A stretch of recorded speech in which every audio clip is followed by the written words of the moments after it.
Chez un monsieur, je ne sais pas si je peux citer son nom. Tu peux.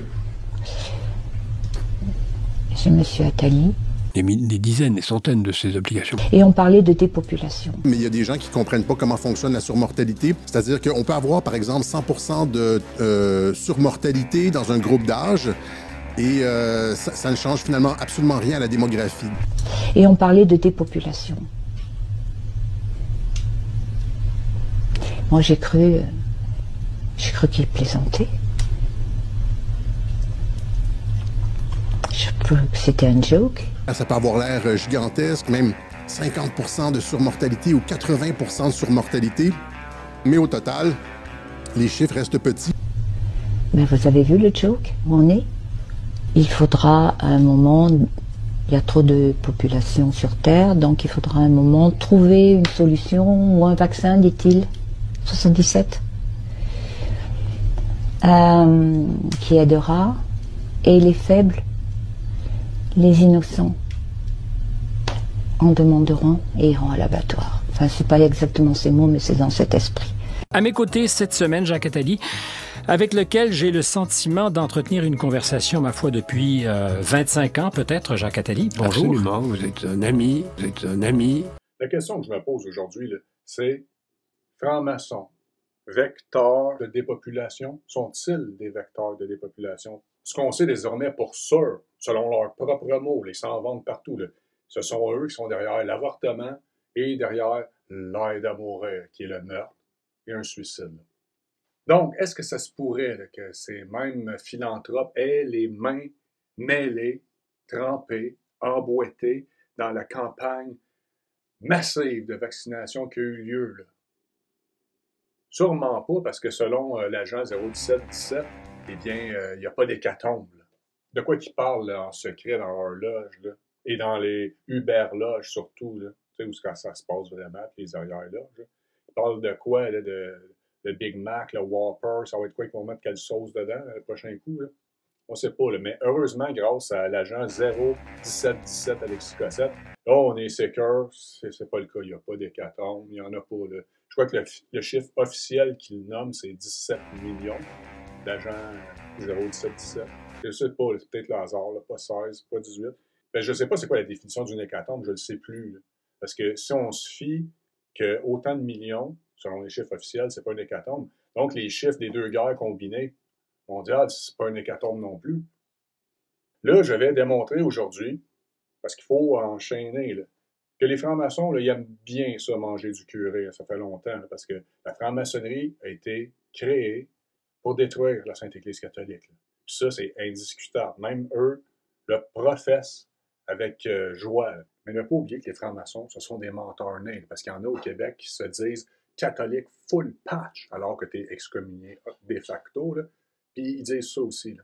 On s'est débarrassé des curés. Et là, je vais montrer le penchant masculin aujourd'hui, là, du Grand Orient de France.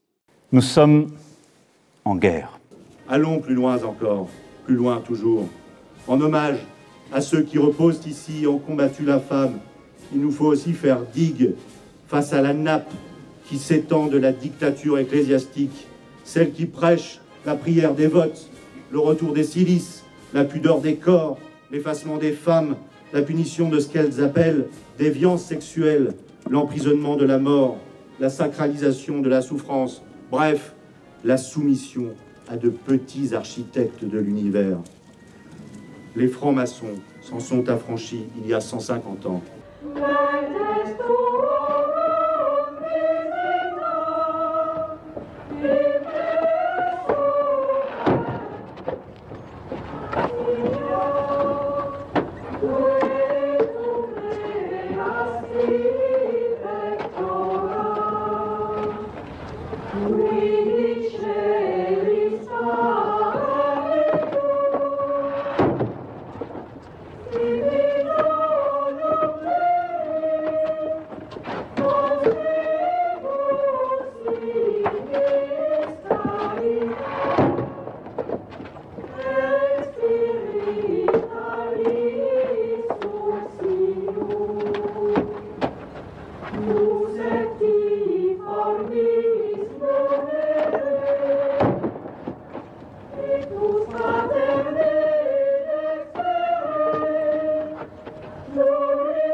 Les francs-maçons s'en sont affranchis il y a 150 ans.